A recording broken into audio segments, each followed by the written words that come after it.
Last minute revision के हिसाब से देखें तो कुल मिला के रेजोल्यूशन में 4 एंट्री बनती है, ठीक है, जिसमें आपका एसेट्स, लायबिलिटीज़, रियलाइजेशन एक्सपेंसेस सब कवर हो जाते हैं।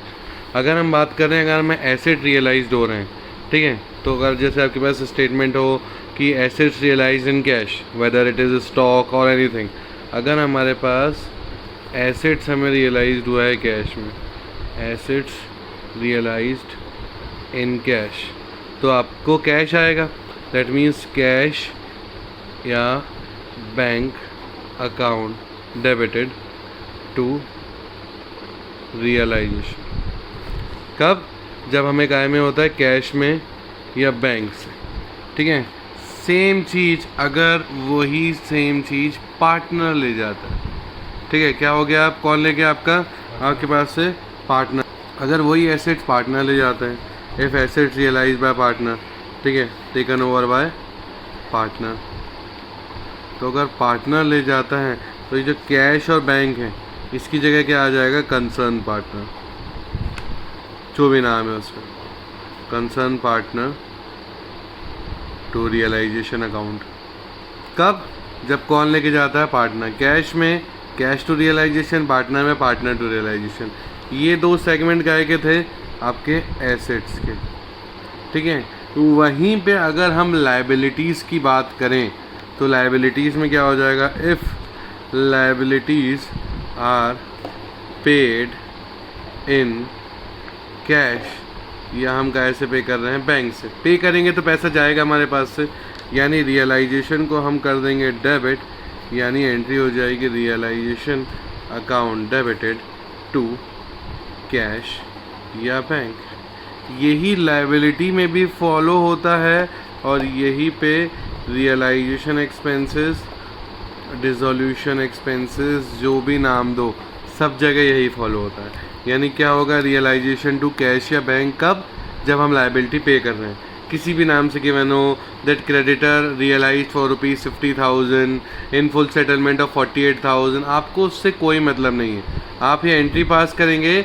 सबसे इम्पॉर्टेंट बात, आपको कितना कम मिल रहा है, कितना ज़्यादा मिल रहा है, कहीं हमें रियलाइजेशन के टाइम रिवैल्यूएशन तो नहीं बनाना पड़ेगा, ऐसा बिल्कुल नहीं सोचना है।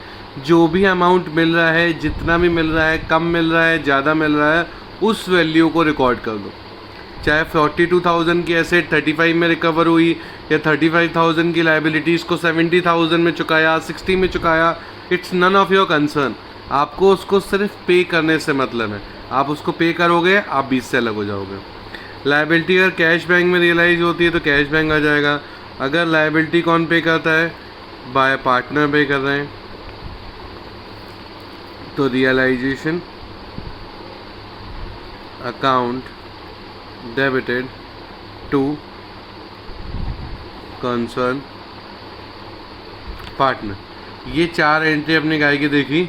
जब पार्टनर एसेट्स रियलाइज होती है कैश में, तब जब पार्टनर के थ्रू लाइबिलिटी पे होती है कैश में तो कैश क्रेडिट हो जाएगा, पार्टनर पे करता है तो पार्टनर क्रेडिट हो जाएगा। ये 4 एंट्री किस फॉर्म में हुई, जब रियलाइजेशन के फॉर्म में हुई, जब एसेट्स और लाइबिलिटीज़ का होता है। अब कुछ रियलाइजेशन की एक्सपेंसेस की भी एंट्री होती है, वो हम देखेंगे। तो अब रियलाइजेशन एक्सपेंसेस की कुछ एंट्रीज है, अगर अपन देखें तो पहला है आपका realisation expenses are borne by the firm and paid by the partner. यानी लाइबिलिटी किसकी थी, फर्म की थी, और पे किसने किया, पार्टनर ने पे किया। यानी पैसा किसकी जेब से गया, पार्टनर, तो पार्टनर के नाम पे एंट्री होगी, तो एंट्री हो जाएगी realisation account debited to concern partner. Concern partner में कोई भी हो सकता है, राम, श्याम, मोहन, सोहन, जो भी है, ठीक है। अगर हम बात करते हैं इसी का जस्ट उल्टा, realisation expenses partly borne by the firm and partly by the partner. यानी बात किसकी कर रहे हैं, पार्टली की। पार्टली बॉर्न मतलब फर्म ने भी उठाया है और पार्टनर भी पे कर रहा है। जैसे फॉर एग्जांपल रियलाइजेशन एक्सपेंसेस 10,000 है, 5,000 फर्म ने पे किया, 5,000 पार्टनर ने पे किया, तो आप क्या करोगे, realisation to cash to concern partner, तो 10,000 आप यहाँ लिखोगे, 5,000 कैश में फर्म ने पे किया, 5,000 पार्टनर ने पे किया। अगर मान लो पार्टनर का नाम श्याम है तो realisation to cash to Shyam. इसके बाद आता है next, if realisation expenses are borne by the firm and paid by the firm, मतलब बॉर्न भी फर्म ने किया, पेड भी फर्म ने किया। नॉर्मल केस है जो हमने लाइबिलिटी में भी देखा था, तो एंट्री हो जाएगी रियलाइजेशन टू कैश, इसमें कोई नया चेंजेस नहीं होता, इस नाम से गिवन हो सकता है। नेक्स्ट केस है कि if realisation expenses paid by the firm और बॉर्न बाय द पार्टनर, यानी पे किसने किया, ऑन बिहाफ ऑफ पार्टनर, यानी पे करना था पार्टनर को, लाइबिलिटी थी इसकी, बट पे किसने कर दिया, इसने पे कर दिया। ठीक है, मतलब ये फ्री में बीच में आ गया, तो हम वसूलेंगे किससे, पार्टनर से वसूलेंगे। जब भी ऐसी एंट्री आती है तो वसूलना किससे है, पार्टनर से वसूलना है, तो पार्टनर को पहले कर दो आप डेबिटेड। तो एंट्री क्या हो जाएगी, कंसर्न पार्टनर, और फर्म ने किस फॉर्म में पे किया होगा, कैश के फॉर्म में या बैंक के फॉर्म में, तो उसको क्रेडिट कर दो।